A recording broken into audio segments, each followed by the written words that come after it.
you actually left the prison system and you returned to the community, you started helping and giving back. At what point did you become inspired to try to, help the youth, and how did you go about doing it? Well, I've always helped youth. I've never, ever told anybody to gangbang. See, that's another thing in the 70s. We didn't recruit. You had to come to us and you had to show what you was about because you couldn't just put on those Levi's and get tattooed up and wear this and have that look. That don't mean shit. You got to bring it. So we didn't have no uh codes to get in or nothing like that. We were just a group of young groups, rebels without a cause, doing what we were doing. So all during my life, I've never told the youth to do nothing wrong, but I've always tried to get money. I've never been to jail for black on black crime as far as violence. I've always went to jail for getting some money somehow or another. I got over 40 arrests for robbery. That's what we do. We were jackers too. I'm banging with my boys over here, and I might have another group that's up here getting money where we using the pistol. But what really made me go public was when I was in prison and I was the first one. We had a level 4 maximum security. You never wake up with the sun up. You never see the sun come up. You never see the moon go down. You get a half a day on that yard, 2 hours, and that's it.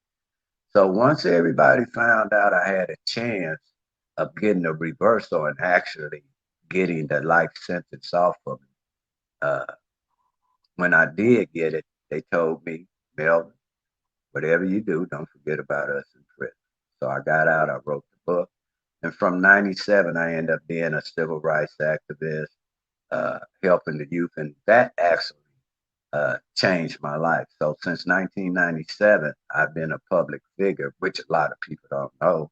I've done numerous civil rights cases that are nationally known. Amadou Diallo in New York, Prince Jones, the Howard University student slain at in Washington, the Death Row 10 in Chicago, uh, Taisha Miller slain in Riverside by police, Margaret Laverne Mitchell, the homeless lady shot over a copper cart, Sharice Iverson, the young lady that was slain at the hotel in Vegas, her mama Yolanda Manuel, shout out to her.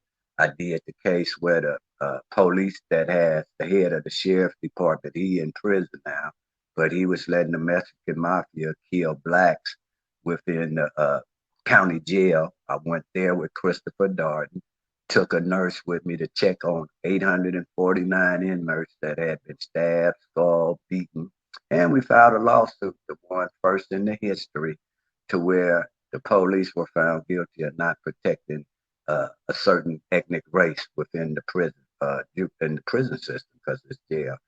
So that's what inspired me. And I knew God. I never read the Bible.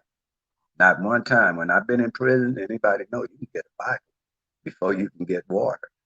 But I never opened that Bible other than to use a blank sheet of paper to roll some weed when I ain't got paper or to make some tobacco. And but I never lost faith.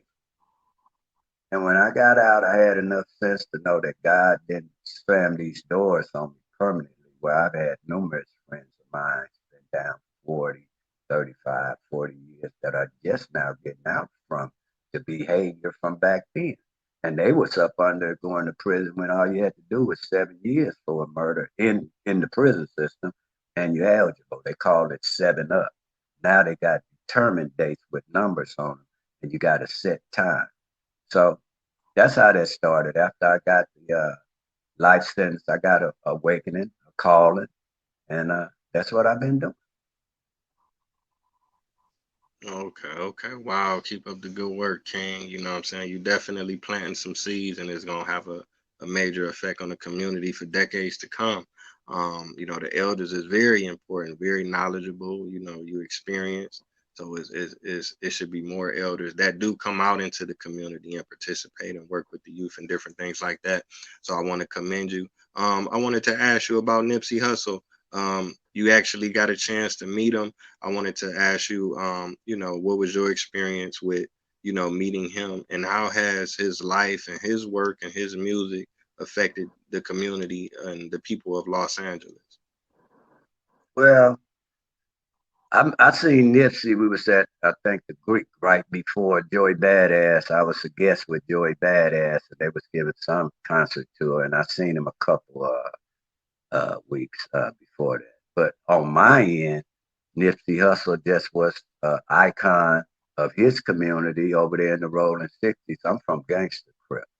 So as far as, and he's a younger guy, but he was, I know uh, the attitude was, particularly on our side, right up in the 80s, 60s, and right up in there, very few come out uh, prosperous from our community.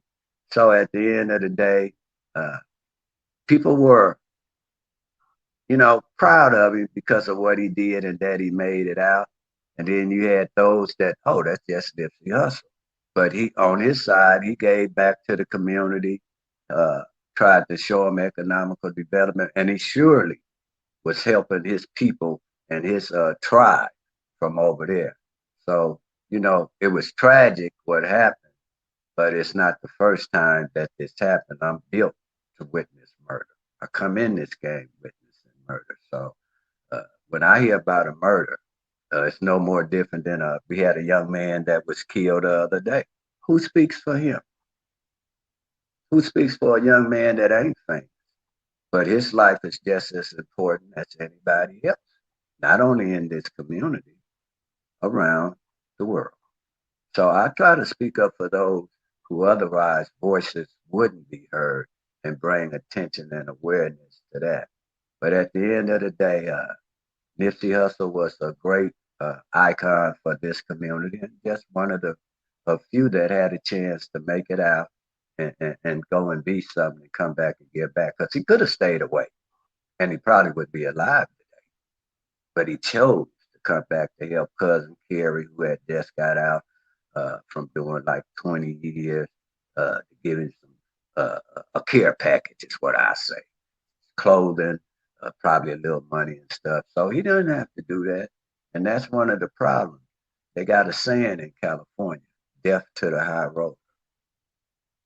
And so, that's all. It was just tragic and it should have been avoided. A lot of guys that had talent for Biggie, Tupac, Young Dolph, I see them both three, and I see them all with this social media, those being Adolf Twitters, gang banging uh, over the internet. And some people say words to alarm, and then sometimes people say words that can get you harmed. And that be the case. You have to really watch your language and who you're really messing around. Oh yeah, most definitely. So big salute to Nipsey Hussle. Rest in peace. Gone Now but you not also forgotten. have Monster Kody from our side. Monster Kody uh, helped uh, rejuvenate us with his books, his literature, and his career. I never read it, but at the end of the day, Monster Kody was just as respected as uh, Nipsey Hussle, and I say that because they're like the same images, but both of them turned their lives around, and just it's just tragic that uh, the way these guys are getting lost. We don't want their legacy to be lost and tainted to where people give their side and they see the media and they don't see the human aspects of a young man. Because I just look at him as a young man. I don't look at him as Nipsey Hussle this or this because it has no bearing in my life. It might have an effect on the other ones, which is image and acting. So I like to get the youngsters they prop and all the youngsters out here. They having money across the United States and just stay trying to get your money and avoid the criminal justice system and quit killing each other. I promise you, you have a much better chance of succeeding in life and giving these younger kids a chance to be who they want to be. Don't stuff their life out by peer pressuring and bullying. Allow them to be and spring like a tree, like a plant, and bear good fruit. Because we're the fruit of the poisonous tree. Everything that come off this tree is poison. Oh yeah, most definitely. Big shout out to Monster Kody. That book was very powerful, impactful, and it changed a lot of people's lives for the better, throughout the country, most definitely. I know he got to work with Tupac and a lot of other artists in the industry. He did a Yes, lot sir. and he spoke about change, positive change in the community, most definitely.